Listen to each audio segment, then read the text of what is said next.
Chers amis de la communauté d'études quotidiennes de la Bible, bonjour. Quel plaisir de vous saluer en ce samedi 16 mars 2024 pour continuer à partager avec vous la méditation quotidienne pour adultes tirée du livre Dieu est ainsi, portrait de la grâce et de l'amour divin, écrit par Roberto Herrera. La méditation du jour a pour titre un Dieu que l'amour ne peut soumettre. Béni soit le Dieu et Père de notre Seigneur Jésus-Christ, qui, selon sa grande miséricorde, nous a régénérés par la résurrection de Jésus-Christ d'entre les morts pour une espérance vivante. 1 Pierre 1er, verset 3. L'une des grandes annonces de l'Évangile est la résurrection du Christ. La nouvelle selon laquelle la mort ne peut retenir le Fils de Dieu dans le sépulcre est le couronnement de toute l'œuvre que Jésus est venu réaliser sur cette terre. Ce fait prodigieux nous enseigne des choses importantes sur notre Dieu et sur ce qu'il fait pour nous et en nous.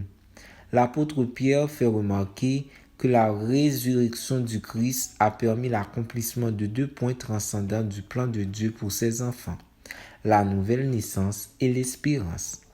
Grâce à la résurrection du Christ, nous savons qu'il nous est possible de vivre une nouvelle naissance. Sa résurrection est la garantie d'un pouvoir capable de nous donner une nouvelle vie et dans laquelle le péché n'a pas le pouvoir. Tout comme la résurrection a ramené à la vie le Christ qui était mort pour nos péchés, son pouvoir ramènera à une nouvelle vie tous ceux d'entre nous qui, morts au péché, l'accepteront comme leur sauveur. C'est si vrai et transcendant que Jésus lui-même a affirmé « Si quelqu'un ne naît pas de nouveau, il ne peut voir le règne de Dieu ».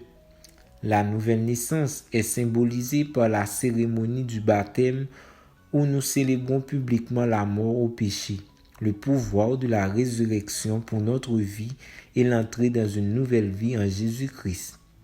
Grâce à la résurrection du Christ, nous avons une espérance vivante, non seulement parce que celui qui nous donne cette espérance est vivant pour toujours, mais aussi parce qu'il nous assure que, par ce même pouvoir, celui qui croit en Christ vivra même s'il meurt.